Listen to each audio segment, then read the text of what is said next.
Okay, let's talk about the section 3, spaces of meromorphic functions.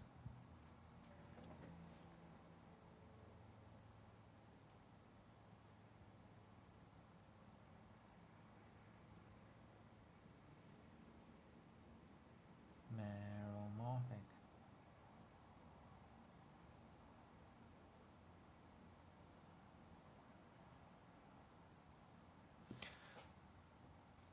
Okay, so G is a region in C, and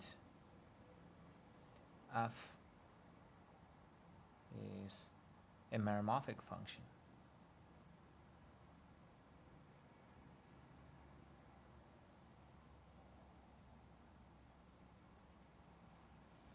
On this G. Then this F has pole. F has isolated pole.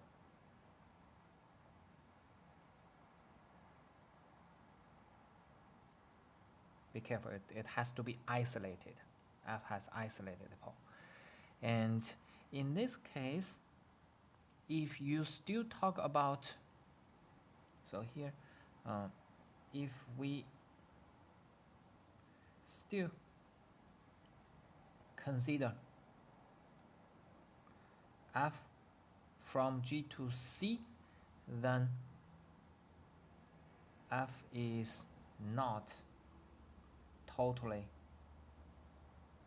defined or well defined on G, because at a certain point the value is not a complex number, it's infinities, right? So it is not totally well defined. So because of this reason, because of the pole, we consider F from G to C infinity, the extended complex plane. And if we consider the C infinity, then what we have F as a continuous function.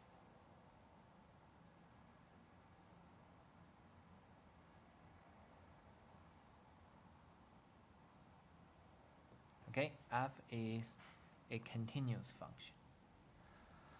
Okay, then what we get, we have, we are going to give the name of the meromorphic functions over G.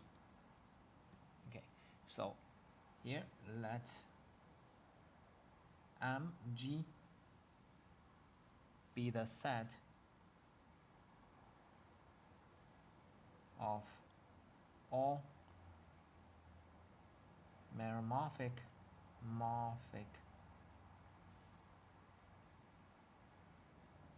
functions on G. If we consider Mg as a set of all meromorphic functions on G, then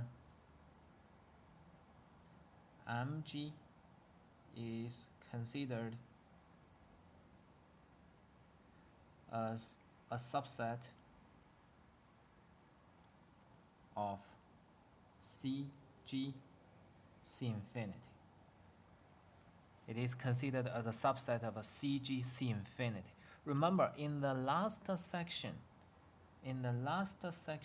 h of G is considered as a subset of a CGC because all the analytic functions has value in C, but meromorphic function, because of that infinity, so we have to replace C by the extended complex plane. Okay, so that's a small difference between the Mg and Hg. M of course comes from this M meromorphic functions.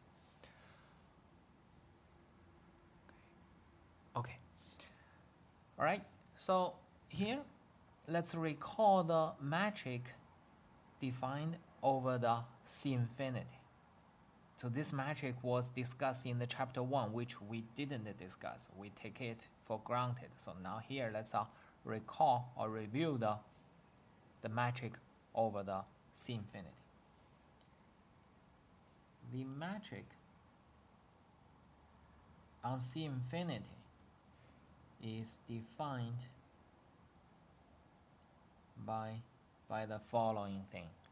So for z1, z2 in C, if you have two complex numbers, then the distance of a z1, z2 is equal to 2 times ops value of z1 minus z2 over 1 plus ops value of z1 square, 1 plus ops value of z2 square, and then take square root.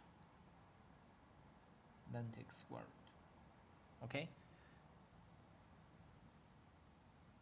Okay, so this is the distance between two complex numbers. And if you want to measure the distance between a complex number and infinity, and for an arbitrary z in C, the distance between the complex number and infinity, basically you just let z2 approach infinity. When z2 approach infinity, you see here, you divide the top and bottom by z2, ops value of z2, then you will get a z1 over z2. Here is a z1. You see what I say? So you divide everything by z2 because z2 will push it to infinity. Remember that. Under the square root, it becomes this ops value of z1 squared, and here it becomes 1 over z2 plus 1 square. Yeah. So you divided this rational expression top and bottom by z2, you have this. And when z2 approaches infinity, z1 you fix it, this term will disappear, this term will disappear. z2 approaches infinity. Okay, so the numerator inside the ops value becomes -1. Ops value -1 is just 1. Here it becomes 0, so there's no sum. It's just 0 plus 1 is 1. So this term becomes 1. Here's 1, here's 1. So after simplification, the distance between a complex number and infinity becomes 2 over square root of 1 plus ops value of z squared. Okay, so you check it. It's exactly the definition in the book. Okay. So the distance between a complex number and infinity is exactly the limit procedure of the regular case. All right. And the metric, this metric, it has a very interesting property. It's like it has some symmetry property. The property is the following. You see here, if we compute 1 over z, the distance between 1 over z1 and 1 over z2, we compute this distance. Let's check. So it's by the definition. We assume they are both complex numbers, so they are non-zero. So it is 1 over z1 minus 1 over z2 and square root of 1 plus 1 over ops value of z1 squared, 1 plus 1 over ops value of z2 squared. That's the definition. And let's multiply top and bottom by the ops value of z1, z2, ops value of z1, z2.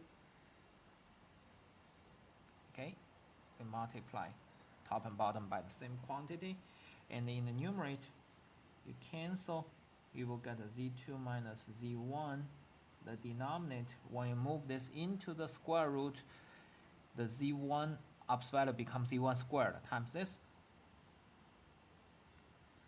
It becomes ops value of z1 squared plus 1, and second one same, it's a z2 ops value squared plus 1. And this is exactly the distance between z1 and the z2. So the distance between the reciprocal, pairs of reciprocal, is equal to the distance between the pairs of original point. So that's some symmetry property about this definition. Okay, Why do we define this type of a definition? If you want to know the concrete reason, you actually have to take some course called the Riemann geometry. In the Riemann geometry, you will see why they have such interesting definition. Okay, it's a hyperbolic metric. Oh no, C infinity is not hyperbolic. It has positive scalar curvature. C infinity. Okay.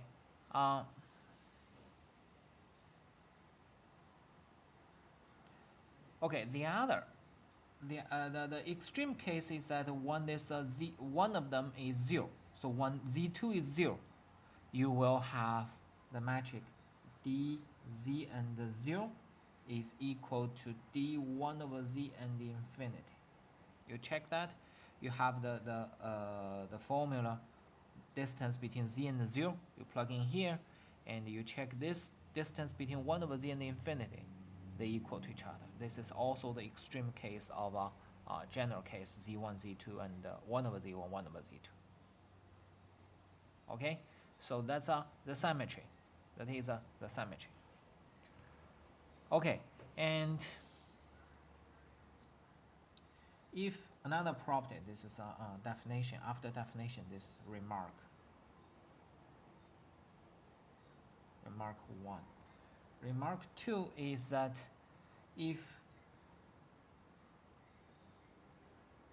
Zn is a sequence in C, Zn is a sequence in C, and Z is an element in C. So basically, if you have a convergent sequence in the complex plane, in the regular stuff, then you measure in a different metric, you will have the same convergence. Okay, so you have a sequence C, Z and Z satisfying the distance between Z and Zn approaches 0. So basically, if this sequence converges to Z under this new distance, then you will see that Z and Zn, they converges, the sequence Zn converges to Z in the traditional, in the regular meaning. Okay, so you can try to prove it. It's just a matter of the computation, epsilon delta stuff. Just try to present here. This one, you're going to only use the first one. Try to do that. Okay. Okay. So next, we're going to collect the necessary condition for the open sets between the C infinity and the C. Okay. So that is the next proposition, proposition 3.3. So the proposition 3.3 technically tells us even though we change the metric, but the metric will give us almost the same topology. Okay, so the topology does not change for the different selection of a metric for when we use this one as a definition. Okay, so let's see the first part of the proposition. Proposition part A says if A is in C and R is greater than 0, then there is a number rho greater than 0 such that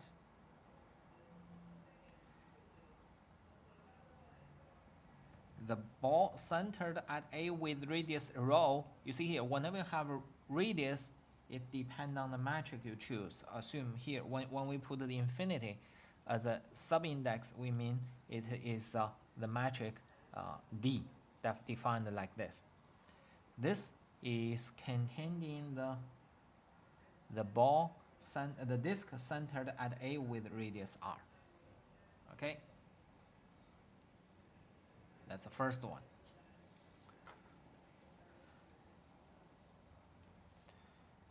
Okay, every R you can find a row such that whenever the distance in the C infinity is less than rho, the distance in the regular complex plane will be less than R. Okay. And B, conversely,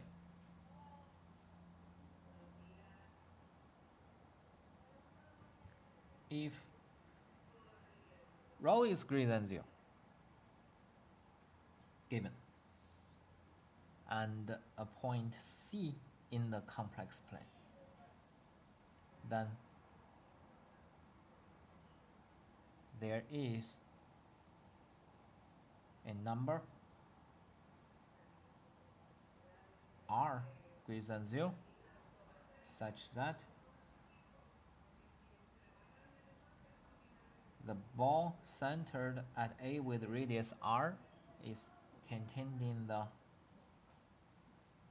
ball centered at A with radius rho, but for the metric infinite metric. There's one tiny thing I want to point out. This R depends on this A. This R depends on this A. For different R, this A, for different A, this R may change. Okay? For different A, this R may change. It's not universal. I'm not saying it is universal.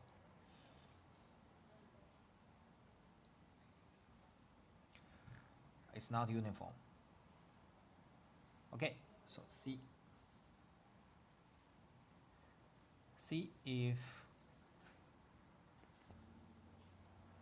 If rho greater than 0, given.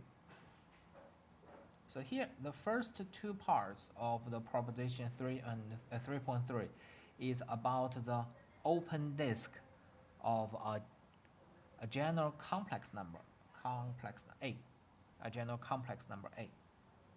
And now let's talk about infinity. We're talking about the neighborhood of infinity. What is the neighborhood of infinity? Outside of a compact set is the neighborhood of infinity. Okay? The exterior part of a compact set is always considered as a neighborhood of infinity. Okay, rho greater than 0 is given, then there is a compact set K in the complex plane such that the C infinity minus K, the extended complex plane without K, is totally contained in the ball centered at infinity with the radius rho. Okay, so you see here, outside of it, outside the complex plane, the exterior part of a complex plane is considered as a neighborhood of this infinity. This is about a rho. You have a compact set, and conversely,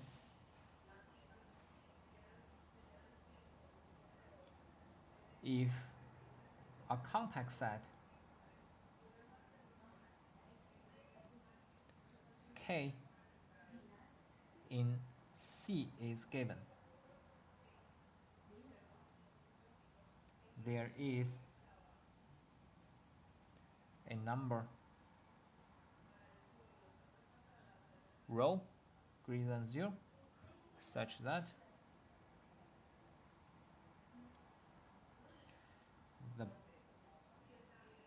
the ball centered at infinity with radius rho for the extended complex plane metric. This open disk is inside the exterior part of the complex plane. Okay, so those are the description of the metric for the extended complex plane. And then the topology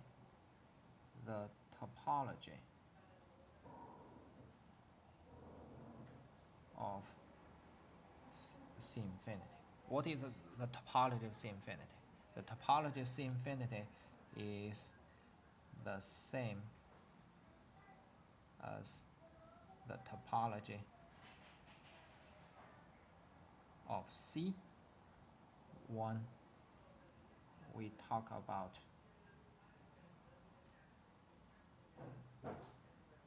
complex numbers.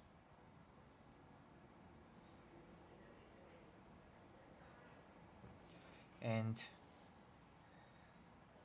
when we talk about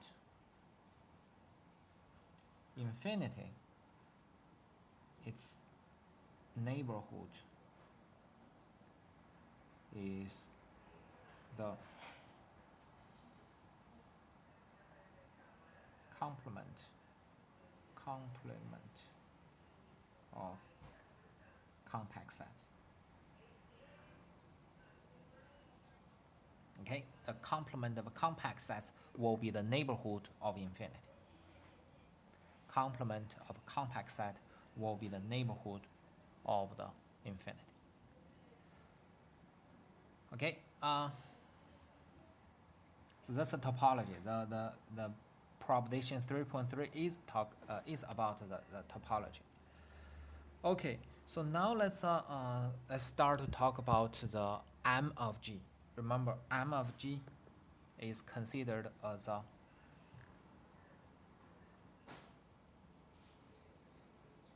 M of G is considered as a subset of a CGC infinity.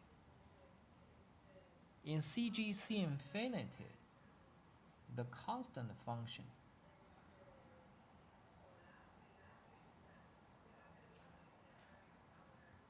like f from G to just infinity is an element in CGC infinity. That's possible, right? F, the constant infinite function, is a continuous function in the CGC infinity. But this F, let's put F infinity. This F infinity does not belong to Mg.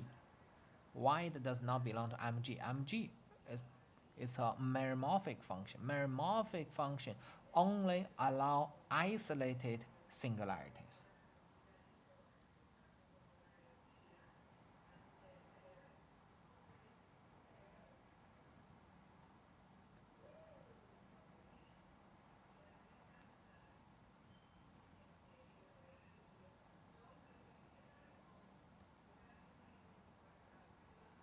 Only allow isolated poles. And here, F infinite, actually, all the elements will be the pole. That's not allowed. Okay, so this is one observation. Another observation is that in the matrix C infinity and D, in matrix C infinity and D, we can see that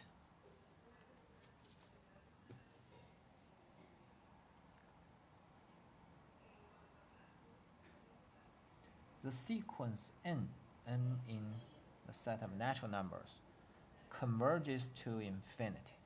Converges to infinity.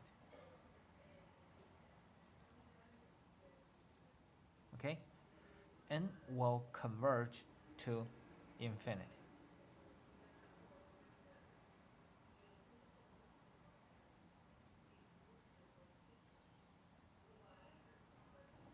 Check that the distance between n and infinity is 2 over square root of 1 plus n squared. Right? In the metric, let me see where, here the metric. Here the metric. Okay? So this will converge to 0. This converges to 0. And this observation tells us the constant function sequence, the sequence of constant functions, the sequence of constant functions n. So all these functions, constant function, map everything to number n.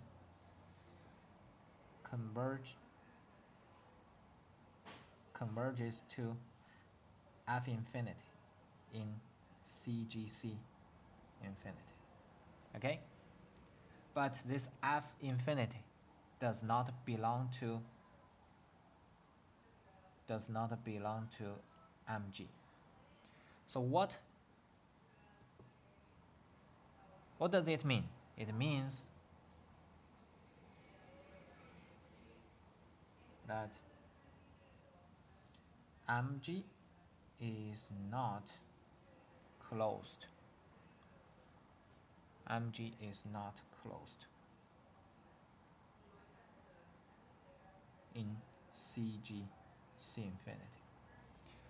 So if we consider MG as a subset of in CGC infinity, we say it is not closed. It will go to some element and not belong to it. But if we consider MG itself as a space, or we say MG is not complete. MG is not complete. And in this case, we have to actually absolutely correct writing will be MGD is not complete.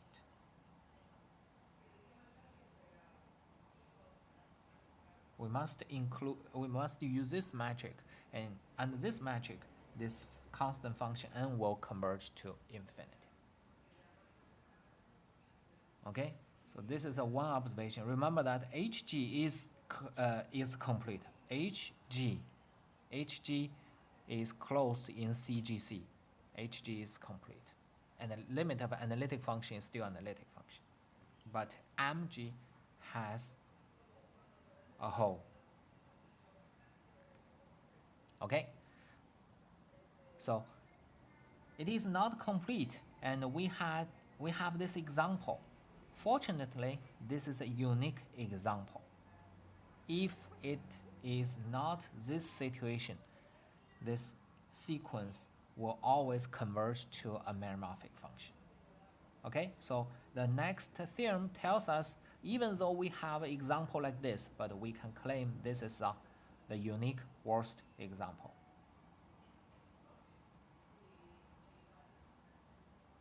The theorem 3.4 says,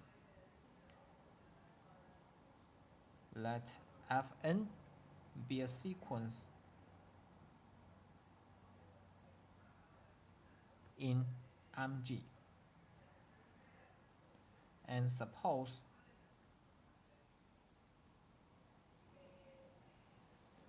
Fn converges to F in CGC infinity. Whenever we see CGC infinity, we use that metric D. Then either F is meromorphic or F is constantly infinity. So you see here, this is a worst case. If each Fn is analytic, then either F is analytic or F is constantly infinity. So be careful here. This constant function n is not just meromorphic, it's also analytic function. So it also tells us, even we restrict ourselves to analytic functions, it may give us the limit infinity. So the infinite does not come from the special property of the special thing of a meromorphic function. It comes from this special design of a metric. Okay, for this design of the metric, even analytic function will not converge inside MG. All right, so let's try to prove it.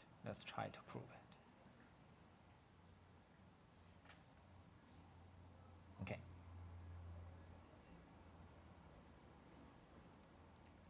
Of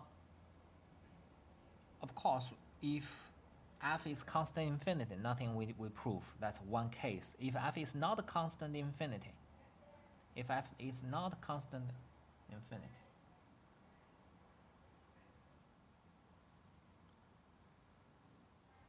then there is a point A in G with fa is not equal to infinity. Okay, fa is not equal to infinity. Okay, it's a concrete complex number. Let capital M be its absolute value. We'll find the absolute value. Okay, now we are going to use the part A of the proposition. We're going to use part A of the proposition.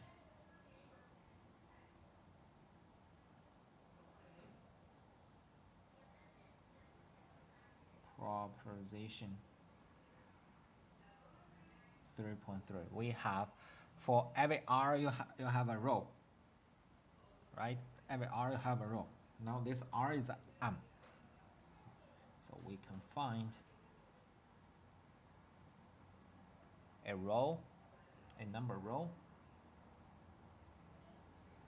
greater than 0, such that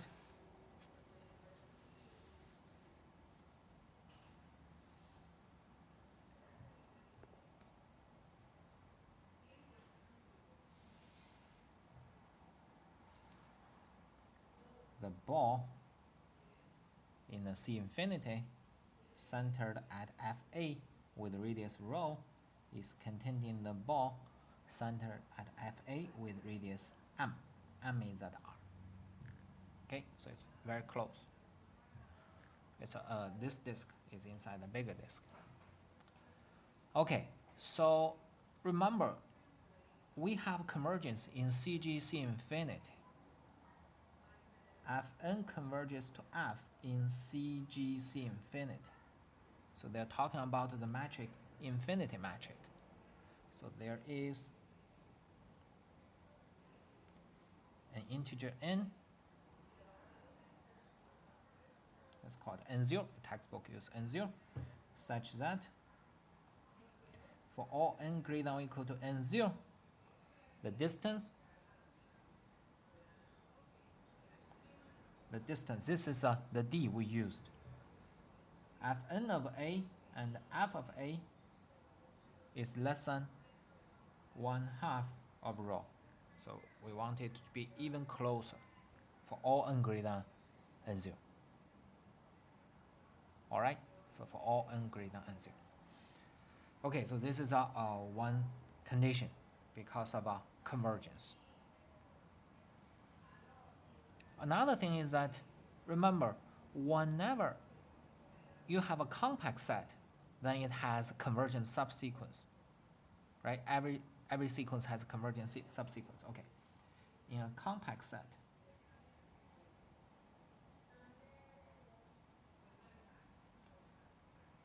every sequence has a convergent subsequence.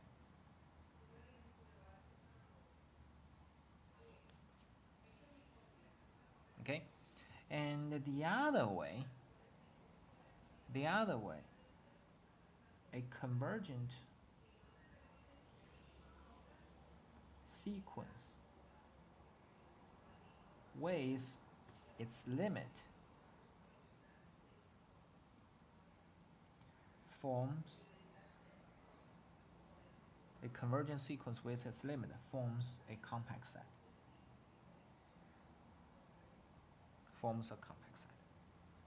Okay, a convergent sequence with its limit always forms a compact set. How do we prove this? We can start from the definition of a compact set. Okay, so this is a remark. Let's try to make this clear. I only proved the second part. The first part is clear. We only prove a convergent sequence with the limit always forms a compact set. Why? Because compact set means every open cover has a finite subcover. Okay, every open cover has a finite subcover, and here let O be an open cover of the sequence xn union x. Okay, xn converges to xn, and we put them together. Then there is an open set. Let's put O x containing x. Okay, open set, it will contain x, containing this limit. Containing the limit, then this set is a neighborhood for x. A convergent sequence means whenever you have a neighborhood for the neighborhood for the limit, then there is an integer capital N such that for all n greater than or equal to capital N, the xn belong to this OX. Okay, so every point will be inside this neighborhood. It's covered by this one set. Okay, so this one set will cover whatever element from capital N. Then choose OI to contain xi for I is equal to 1 up to capital N minus 1. The open sets O1, O2, O n minus 1, and OX is an open cover for xn union x. See? So every open cover has a finite subcover, and that's a proof.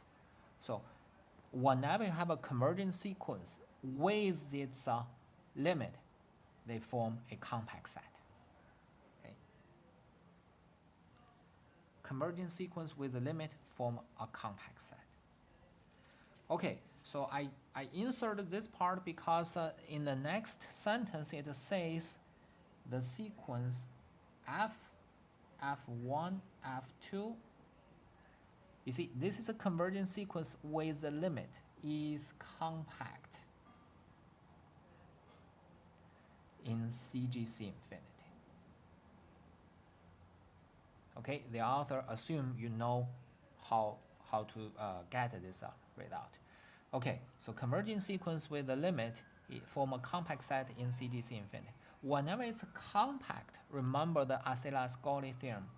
So they are equicontinuous.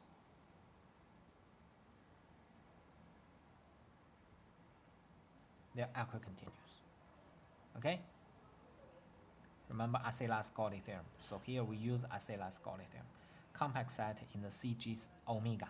That part we use CG omega. Equicontinuous, for every point the image has compact closure. Okay, equicontinuity means we're still talking about that point A. So there is an R greater than 0. There's R greater than 0 such that when z minus a less than r, the distance between fn of z and fn of a is less than 1/2 rho. Okay, this is exactly the definition of equicontinuity at a point. Okay, and this works for all for all n. It doesn't matter which n you choose. And the previous here, this condition works for n sufficiently large when n is greater than n0. There's small difference. Here I put it works for all n because of equicontinuity. Okay, then put them together. Combine these two results. For n greater than or equal to n0, we have the distance between fn of z and f of a. It's less than or equal to distance triangle inequality. Fn of z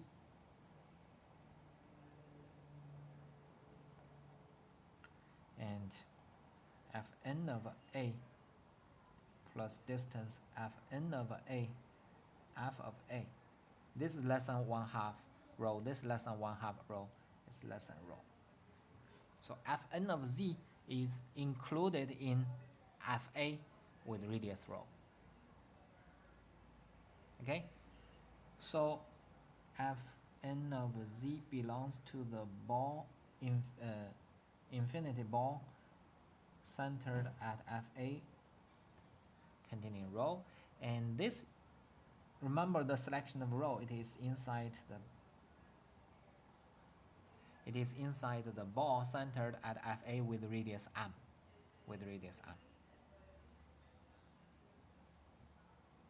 Alright? So Fn of z has this property. Fn of z has this property. Let's rewrite it. Remember how we get it. We have this condition. For all z minus a less than r here, n greater than or equal to n0 here, equicontinuity, and this sufficiently large n, we have upper value of Fn of z less than or equal to Fn of z minus f of a plus upper value of f of a. This one is less than m. This one is less than m. It's less than or equal to 2m. Less than or equal to 2m. Alright? And because it's less than or equal to 2m, let's check the distance between Fn of z and f of z. Fn of z and f of z. It is 2 upper value Fn of z minus f of z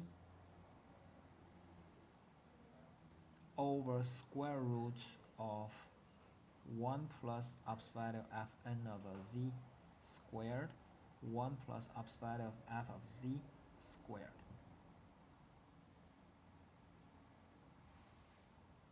Okay, so this one is less than. When replaced by it will be greater. It's a 4m squared. Here is the same thing, f of z. It is also, because of z is sufficiently close to r, close to a, it is also greater than 2m. Okay, let me see if I can find it.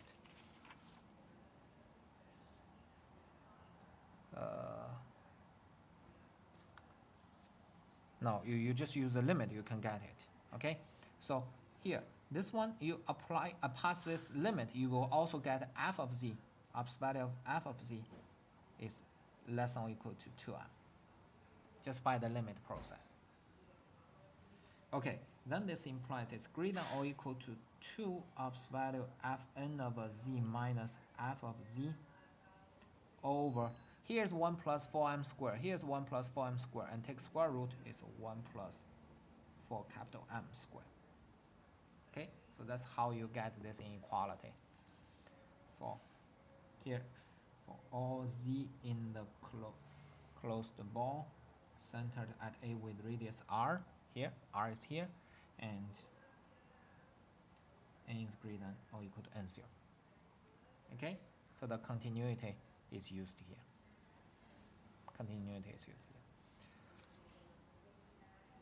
Okay, so let's try to finish it quickly. So we get this inequality. Remember, we can control this. We basically want to control it in the regular distance. We don't want to use this one. This one is complex. Okay, so the distance between Fn of z and f of z will approach 0 uniformly for z in this closed disk. It will converge. Uniform comes from the compactness of this set. Every point it converge, and because the domain is a compact set, this is uniform. And this one does not depend on selection of z, so this is constant, this is constant. This implies, so here we use the compactness.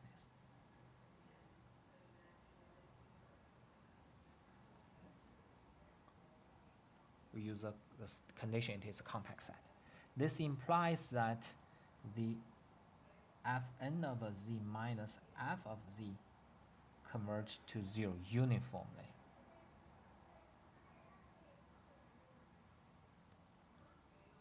For z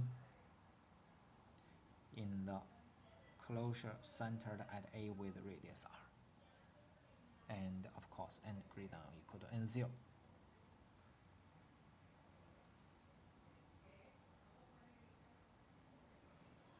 Okay? Then this, what does this mean? This means the sequence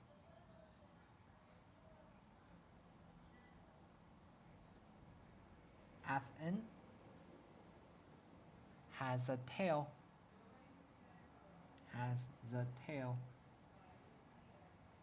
bounded. It has a tail bounded on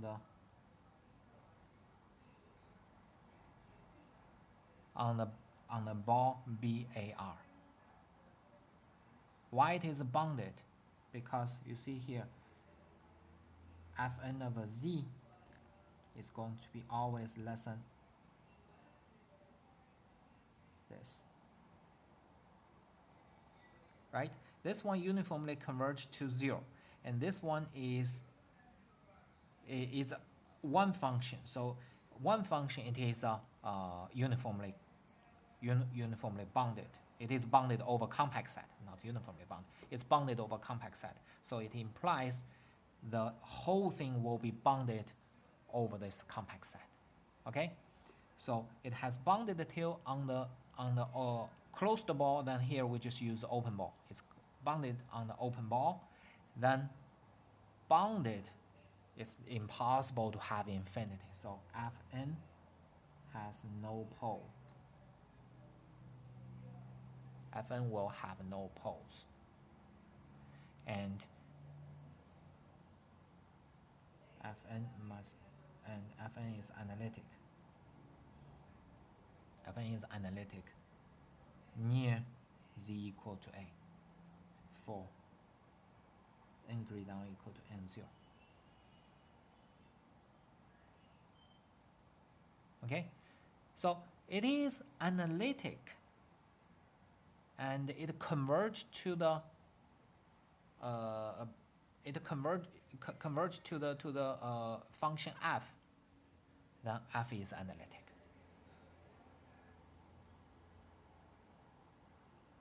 Follows that f is analytic.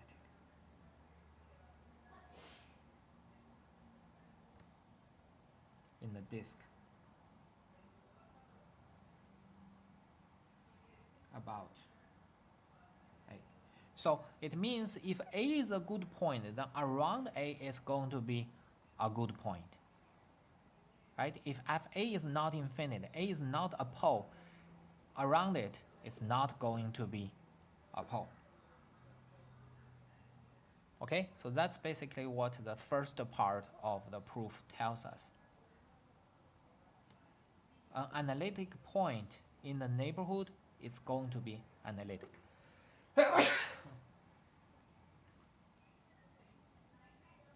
Okay, so next we're going to handle the case when FA is infinite, when A is a pole, what is going to happen? Okay, so we stop this video right now, and we will continue in the second video about the second part.